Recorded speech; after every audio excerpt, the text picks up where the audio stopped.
Nebraska continues to hit the transfer portal market, this time going out and getting Idaho defensive back Andrew Mashall. Here's a player in Mashall who plays both inside in the slot and outside on the perimeter, and looks to be a good, solid piece to a Nebraska secondary that's looking to add more depth and especially more experience. So if you're not familiar with what I do in these videos, is I like to take clips from games to kind of highlight and illustrate the type of player, in this case, Andrew Mashall is.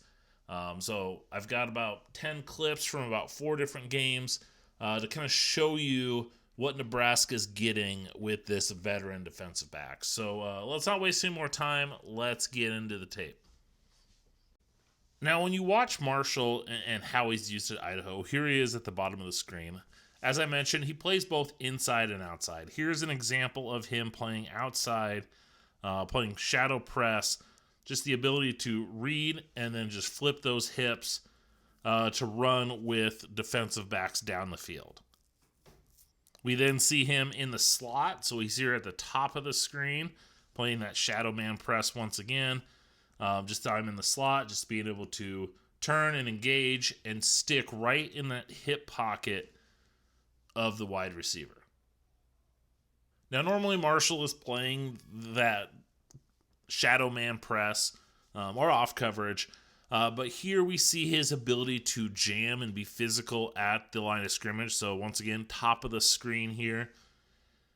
And Mashall at the snap is just going to bully this receiver, practically, knock him down to a knee, just being able to get his hands on and look to reroute him. Now, as I said, he plays a lot of shadow man press where he's not looking to jam him.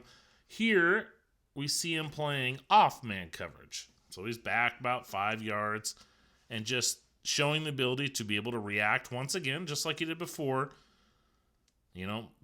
He's patient, makes that receiver make the move, but then he's able to just flip those hips, turn and run, and stay in that hip pocket of that receiver. And you see this both in press and in man, and it's just that speed, that just ability to just stick with the receivers. And then here we see his ability to play in zone. So as we see here, he's number 7. And he's just going to float in this underneath zone, reading the quarterback's eyes, and helps break up a pass. Just that ability to just kind of flow naturally, follow the quarterback's eyes, and then react along with his teammate to break up this slant that goes behind him. All right, so I've shown you the different types of coverages. He's multi-versatile, that he can play, press, off, or even zone defense, which is nice because you want corners and defensive backs that can do multiple things. But how is Andrew Mashall playing the ball in the air? Here against Abilene Christian, they're going to make a throw into the end zone. And what I love about this is it shows Mashall's ability to go up and break up this pass, force an incompletion. I don't know if he doesn't actually break it up because the receiver still catches it, but he's able to play the ball, play the receiver, and push him out of bounds to prevent the score. We see it from another camera angle here. Just gets his hands on him at the catch point and is able to push him out of bounds. Clear incomplete pass here, all because of Mashall's ability that he knows, hey, I can't play the ball at the catch point, so I'm going to go up, play the body, play at the catch point, and prevent him from scoring this touchdown. And that's exactly what he did here, pushing this receiver out of bounds, making sure he couldn't get a foot down, and preventing the touchdown. Mashall can also play physical here against Oregon. He's lined up right here once again in the slot. And he's going to play zone coverage, playing over the top. Was it cover 3, maybe look. And this ball's going to get thrown underneath of him, but I just love the ability to come up and stick the receiver with a big hit. So we see this from time to time with Mashall, his ability to fly up, attack the ball carrier, and lay that hit on him to make the tackle or, potentially to come up and break up a pass with the body shot. And then finally, I think Mashall provides something that Nebraska kind of maybe needs, and that is somebody in the return game. Here against, in one game here, we see a punt, and short little punt, but we see Mashall, I should say, being able to return this punt for a touchdown. And just navigating his way through traffic. Here against Idaho State, we see a kickoff return for a touchdown. Another example of him making plays on special teams, hitting a little seam, and just being able to find his way into the end zone. And this is something that Nebraska has struggled with over the last several years. And I don't think Mashall is this dynamic kick and return guy. And part of that is you got to have guys that can block, but we just see the ability. I mean, to be a good return man, you have to be able to see it. You have to have that confidence. You have to be able to go into and navigate through traffic. Nebraska just had that probably since DeMornay Pearsonell.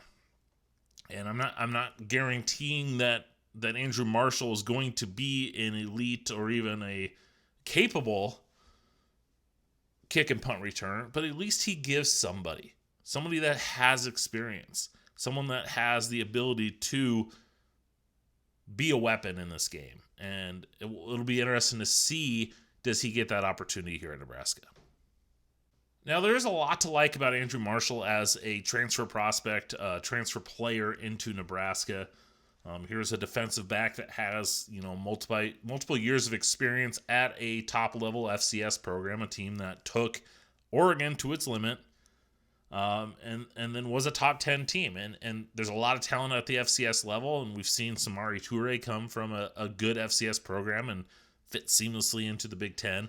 And I think Nebraska is hoping that Andrew Mashall can do that. Here's a guy that could play inside, he can play outside,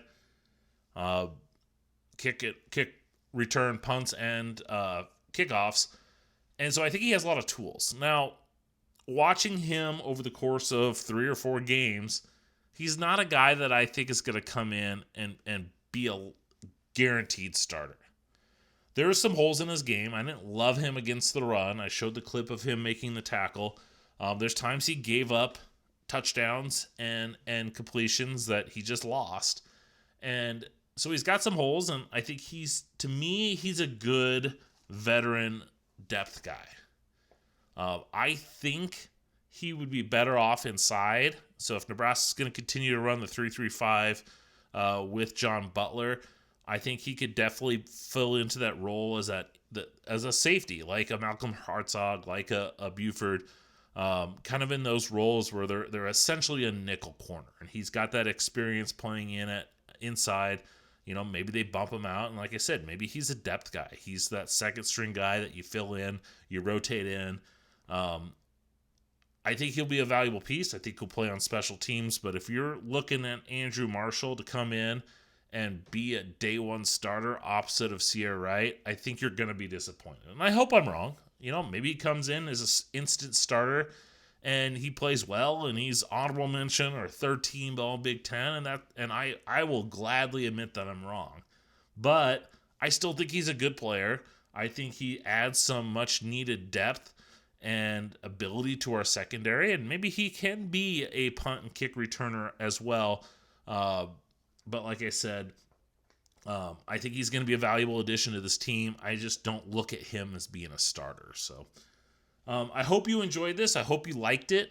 The best way to get these is to subscribe to the channel. So make sure you hit that subscription button. Hit the bell to get all the notifications when I have a new video out.